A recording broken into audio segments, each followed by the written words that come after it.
തലയിൽ 13 stitching already ഇപ്പോൾ കഴിഞ്ഞു അമ്മയ്ക്ക് ഷമിക്ക്.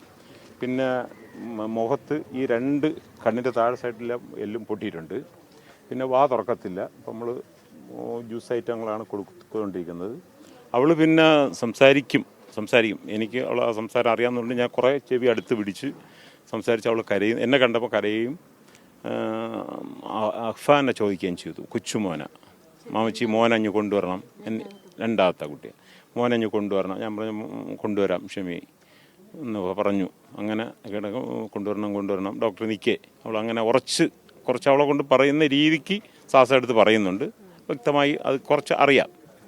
അങ്ങനെ എന്നോട് കാര്യങ്ങളൊക്കെ പറഞ്ഞു. കാരണം അവൻ എന്തെങ്കിലും ഉണ്ടോ, മുറിവുണ്ടോ എന്നൊക്കെ ഇങ്ങനെ ചോദിക്കുന്നുണ്ട് എന്നൊക്കെ ചോദിച്ചു. ഷെമി അറിഞ്ഞിരിക്കണം. അഫാനെ പറ്റി ഒന്നും ചോദിച്ചില്ല.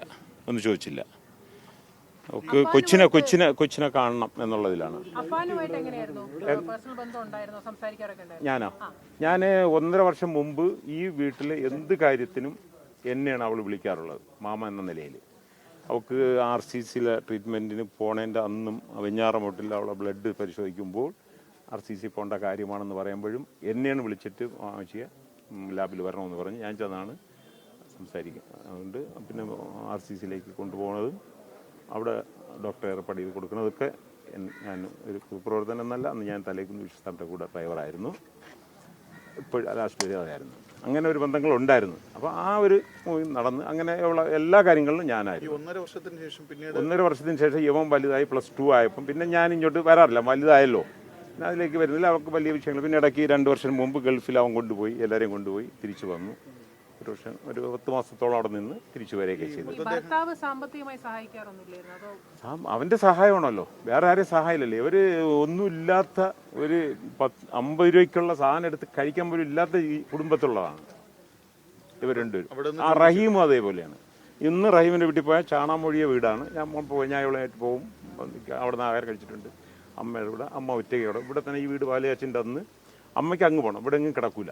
എല്ലാ മക്കൾ 11 മക്കളാണ്ട് ഉണ്ട്, ആണും പെണ്ണുമായിട്ട്. ചുറ്റളവിൽ തന്നെ 2-3 പേരുണ്ട്. പക്ഷേ ചാണമൊഴിയ വീടാണ്, പഴയ വീടാണ്. അത് നിർത്തിക്കൊണ്ട് ഇപ്പോൾ അടുത്ത് ഇവർക്ക് വേണ്ടി ഒരു വീട് മക്കൾ വെച്ചു കൊടുത്തിട്ടുണ്ട്. എന്നാൽ അവർ ഇവിടെ കിടക്കുന്നത്. വിദേശത്ത് പോയി സമ്പാദിച്ച പണമാണ്, അവൻ്റെ വരുമാനമാണ്, വേറെ ആരുടെ വരുമാനമല്ല.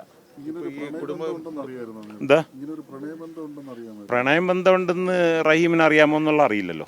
അല്ല, അതിനെക്കുറിച്ച് എന്നോട് സംസാരിച്ചിട്ടില്ല. എങ്ങനെ ഞാൻ മെനിങ്ങാന്ന് എതിർച്ചയിൽ ഞാൻ ആറ്റിങ്ങൽ റോട്ടിൽ നിന്ന് വെഞ്ഞാറമൂട്ടിലേക്ക് വരുമ്പോൾ HP പെട്രോൾ പമ്പിൻ്റെ ഓപ്പോസിറ്റ് യവനും അഫാനും ഒരു പെൺകുട്ടിയുടെ ബാക്കിയിരിക്കണം. എന്നെ കാണുകയും ഞാൻ കാണുകയും ചെയ്തു.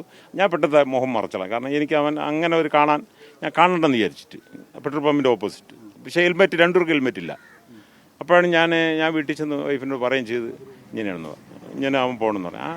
പിള്ളേരല്ലേ എന്ന് പറഞ്ഞു.